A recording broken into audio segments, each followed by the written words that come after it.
What's up guys? We are back again dito sa aming YouTube channel. So for today's video, share namin sa inyo yung ating ginawang should I say cheapest option na rin po ng sliding door screen. Actually may mas cheap pa po nito yung Wise 221.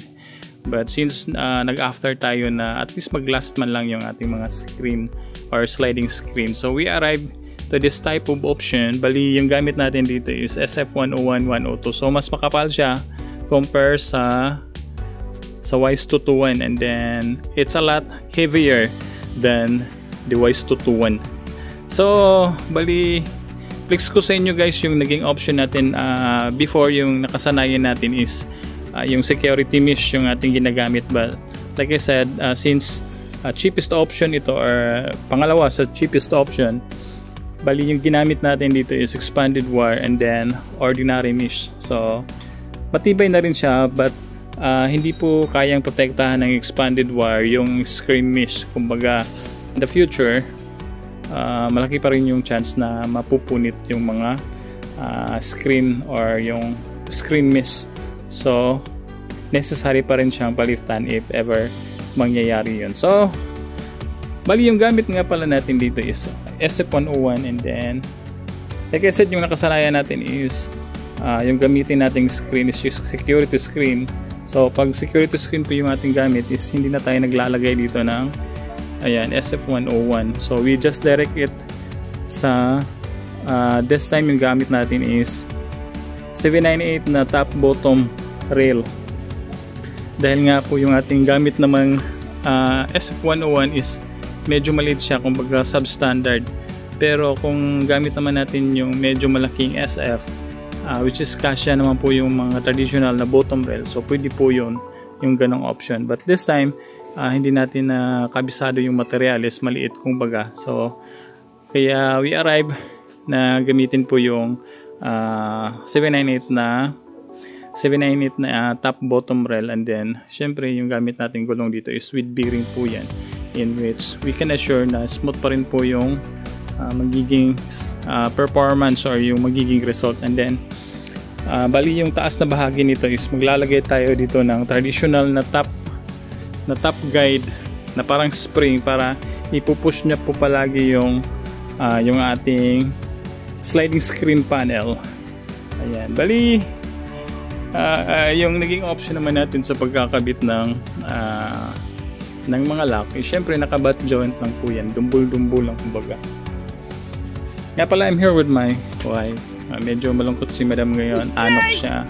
Wala pa kasi kaming wala pa kami per collection pa yung aming kumbaga we're still waiting for the payment. Pero paano kami makapag-collecta kung hindi pa tapos yung trabaho? So we need to finish it first bago kami makakolekta. So ayan guys, bali yung next na option na to is, or next na susunod, or next na gagawin rather ano ba yan? Maglalagay na tayo ng mga butas para sa flash lock. Nabubulol na si Pongs gawa ng walang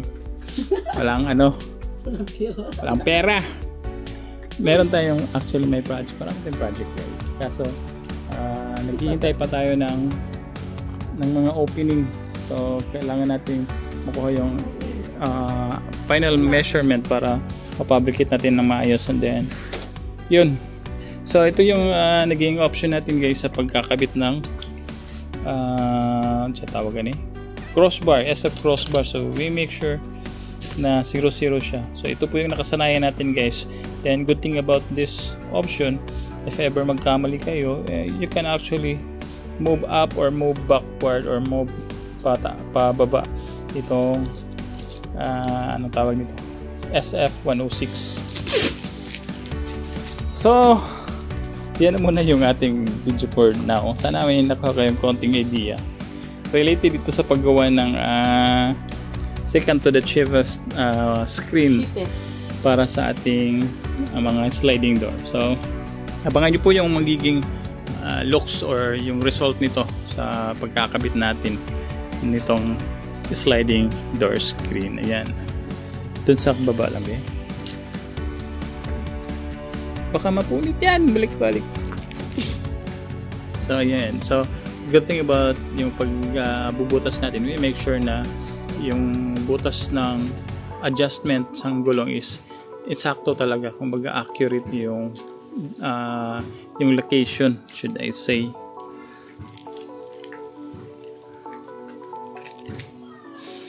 So sobrang tibay nito guys, so ma-assure natin na hindi siya makakalas.